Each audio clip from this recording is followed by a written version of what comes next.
right. Okay, this is the full baby's breath. It's called Overtime baby's breath. And there's a lot of different names for baby's breath, but this is the big, fluffy baby's breath with it, which I think Julia wanted. So then what I would do is I would start, if you like a lot of the baby's breath, I would start with that and then start adding your flowers to that. And again, you're going to just kind of loosely hold your hands open and just start pulling it through the baby's breath.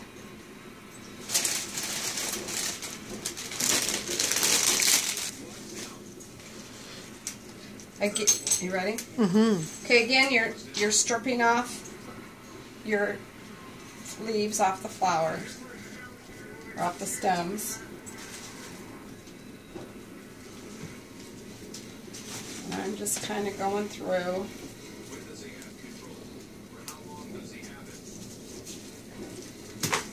Oops. Lost one.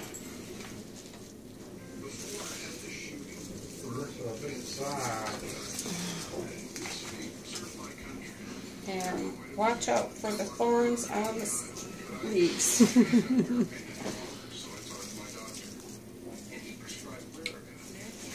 So depending on how many you want, I don't know if you want a dozen, Julia, how big you want it.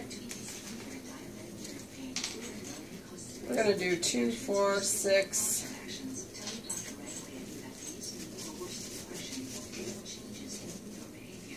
We're going to do about 8 here. Mm-hmm. And then we're going to start adding our other flowers. Okay. Now, Ostomeria has a lot of leaves on it. So you're going to want to strip all the leaves off of it. Usually you can just take your hand, go like that. And unless you want, you can have the leaves on this. And I think, Julia, you might have said that you liked that. Again, you're going to want to make sure they're opened up and take the pollen out. You don't want it on your beautiful dress walking down the aisle. Which does not come out. It stains. This not as much as regular lilies, but it's still, and if you, so I'm kind of spreading this a little apart a little bit just so I can get it through and I'm not mushing my baby's breath down. Okay, got it. Put the roses in between. Mm-hmm. Yeah, that. Nice. I don't know how you managed to do that. Again, I'm stripping the leaves off of here. I'll strip the bottom leaves off, but you can leave the leaves that are on around the flowers. Okay, again, I'm kind of moving this around. I'm going to open this up a little bit. Open your baby's breath.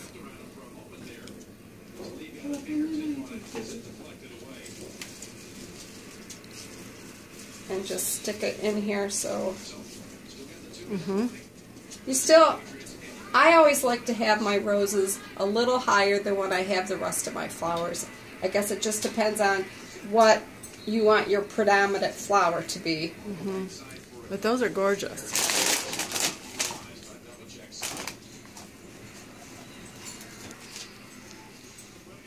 Okay, again, this is stock, S-T-O-C-K. I'm going to put these in here and add it.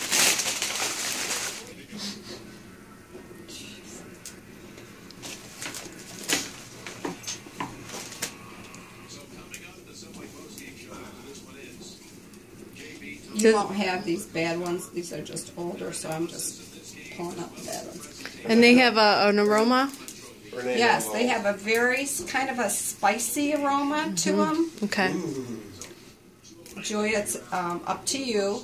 Dandelion. I like to add freesia to my flower bouquets because I think I told you before, the scent of the flowers that you have in your bouquet once you smell that after your wedding, that's always going to bring back those wedding memories.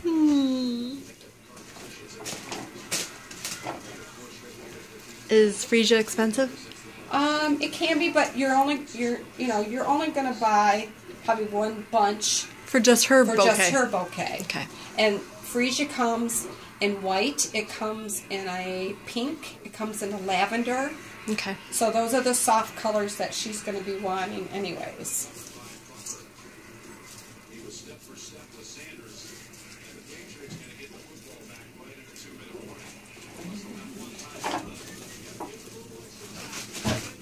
Again, I'm kind of going to open up here and put it in the center. If you want a few of... Julia, I know you wanted some greens that drop down. The seeded eucalyptus will hang down nicely. Some of the names I don't really know, but I know there's a lot of different kinds. Just look at them at the flower market, and if they're really kind of flimsy and they're flowing over, they'll be perfect. If they don't have a stiff stem going up that they're going to, when you see them, they're standing straight up. Something that's going to hang over will flow very nicely over. So this is probably Oh, yeah. your basis of your bouquet. And you can have it, whatever you want, different heights. I'm imagining you wanting kind of more of a wild look to it. So you don't want it all just rounded. You want a mound more. You don't want a mound. You want it kind of just different heights. And then I'm going to start adding the greens. What did you say? Staggered heights. Just ignore him. Uh-oh, my battery.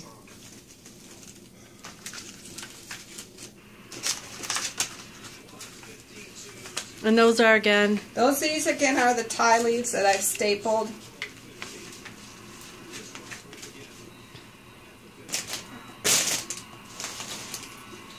See what you can find at the flower market. Again, your seeded eucalyptus will probably be something that will hang down for you.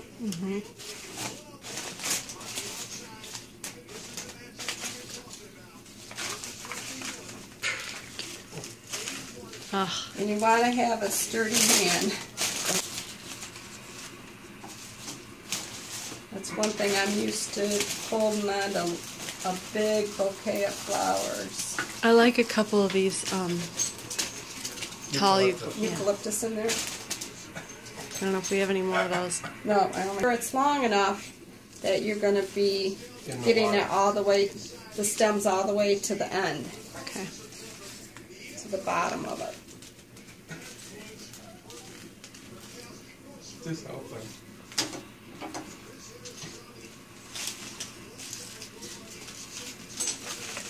I'm just going to keep turning around. Yeah, there's one. You know what she's going to say? Is that Uncle Terry helping?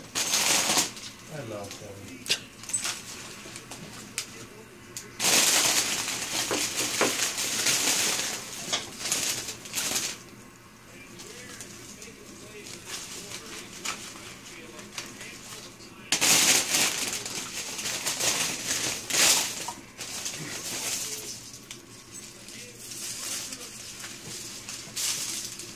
That's perfect. I think that's it.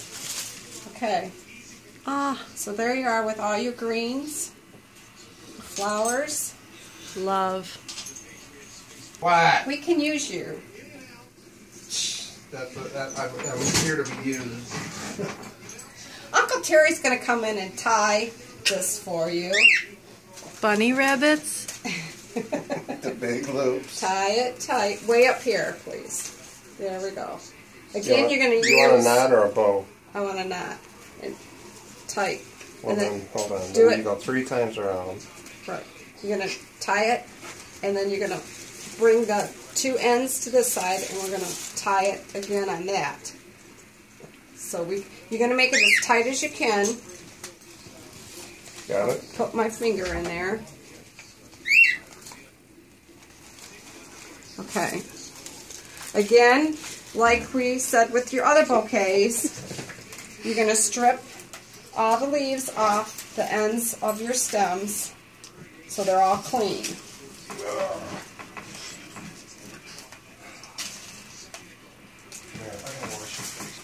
Waxed twine here.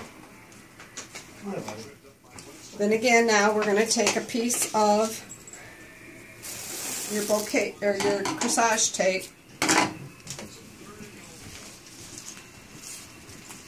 and we're just going to keep going around just to hold it.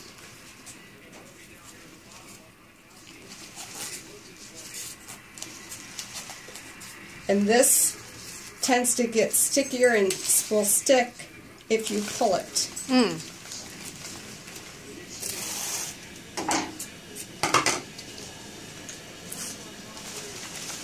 So now I can just kind of whip it around here.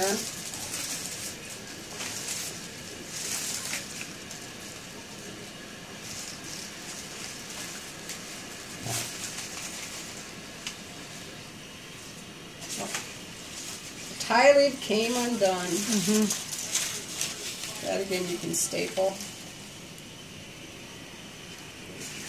You know, you can add or take out whatever you want. This is just a suggestion for you. Awesome. So this is what I'm going to show you. No, go ahead. No. You're going to cut these all off straight. And I just have a pair of kitchen scissors.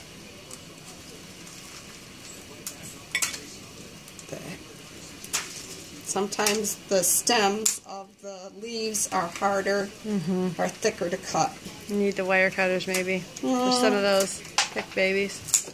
Or if they've got some flower shears that they would use outside, sometimes those might be better.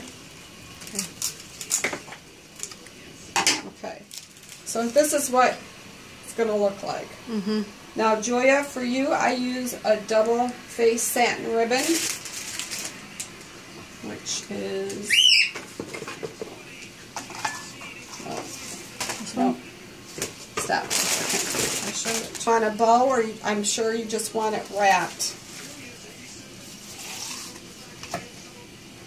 I usually don't cut it just because I'm not sure of the length. So I'm going to cut this even.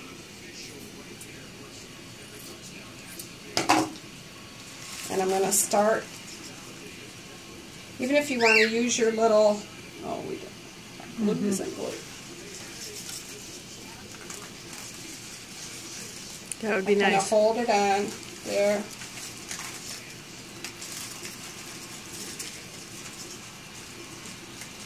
You want to make sure you don't see the raveled end of the ribbon.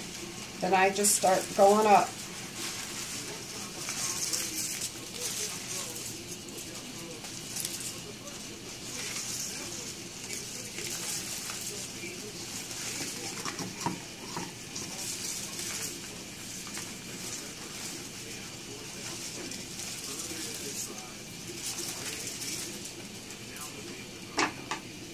I usually figure out what I'm going to use for my front, which I'm going to use for my back. So the back is where I'm going to end my ribbon cut. So I'd say that would be the front